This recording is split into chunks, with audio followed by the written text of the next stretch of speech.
Voici la partie du mercredi avec Donatella. On a travaillé sur les jeux, notamment sur la conception de jeux sur ordinateur. Donc on s'est posé des questions en maths, comment est-ce qu'on pourrait concevoir, faire le design, pas la programmation, ça c'est autre chose, mais le, de réfléchir sur ce que l'élève va voir à son écran dans un vrai jeu de maths. Donc il y a beaucoup d'activités. Il faut distinguer les exercices de maths et les jeux. C'est pas la même chose. Un exercice, c'est comme on fait dans le cahier. Et c'est pas parce qu'on rajoute un sapin de Noël ou un petit ninja qui lance un shuriken à chaque fois qu'on a une bonne réponse que ça devient un jeu. C'est pas parce qu'il y a un avatar et un score que c'est un jeu. La plupart des activités sur ordinateur, ça reste des exercices. Et c'est peut-être pas une bonne idée. Je pense que dans les années à venir, on va voir de plus en plus de jeux. Et donc ici, on va regarder un exemple.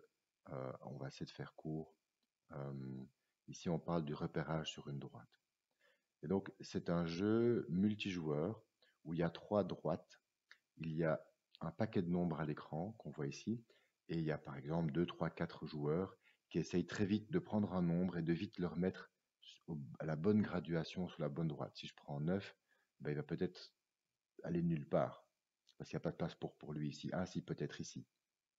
Euh, et donc, on peut compliquer les niveaux avec des petits calculs à mettre plutôt que les nombres. Plutôt que de mettre 8, je mets 2 exposants 3 par exemple.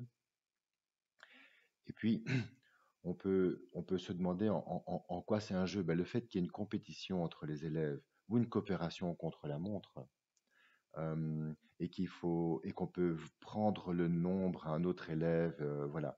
Euh, Si on se rend compte que les élèves y vont naturellement et que c'est un peu addictif, alors ça peut être qualifié de jeu.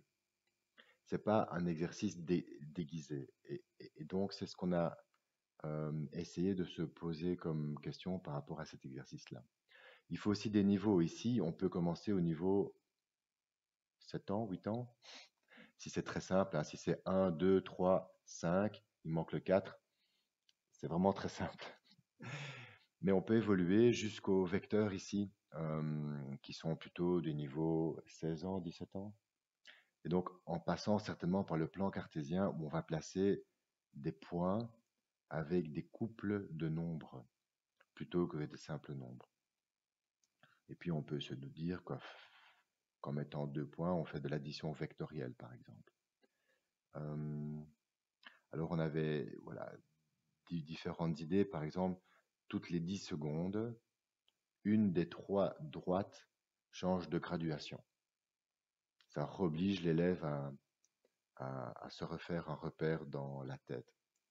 Euh, Si par exemple quelqu'un prend de l'avance, un score plus élevé que les autres, quand il va prendre un nombre, il va être lourd et il va être très lent à venir ici.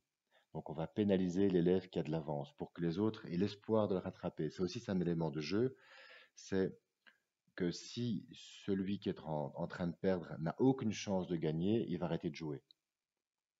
Alors avoir une chance de gagner quand on perd, ça peut être par exemple une espèce de bonus où la situation se retourne totalement et ce bonus arrive de manière aléatoire.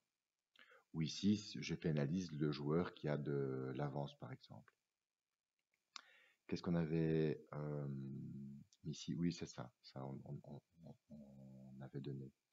Un autre élément ici, c'est quand on place. C'était un jeu qui ressemble et il faut atteindre le point qui est là en partant de l'origine.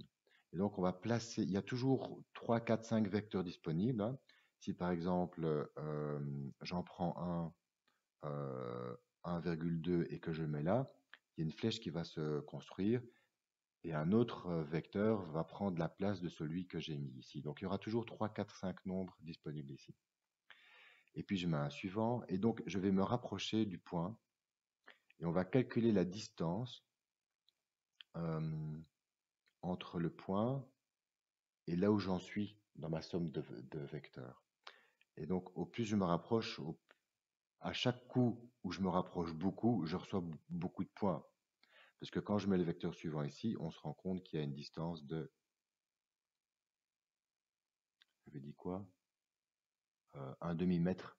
Si ceci c'est 3 mètres, ça c'est un demi-mètre. Et donc ça aussi, c'est une manière de modifier l'exercice ici pour faire quelque chose qui ressemble plus à un jeu où il y a un objectif un peu tactile, visuelo-tactile, ludique. Euh, et peut-être que on place les vecteurs chacun à son tour sur deux joueurs, par exemple.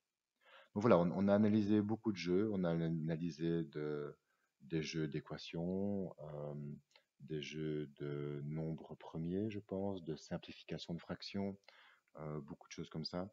Et on s'est posé les questions des critères de, de jeu pour se rendre compte finalement que dans, dans une journée, enfin dans une heure de cours, si chaque élève a un ordinateur, mais il faut que chaque élève ait un ordinateur, on peut avoir des activités de drill, d'explication collective, de jeux, de tests. En fait, ça peut être assez varié et ça met un rythme, surtout si on a 2 heures collées ensemble, ça met un rythme qui empêche les élèves de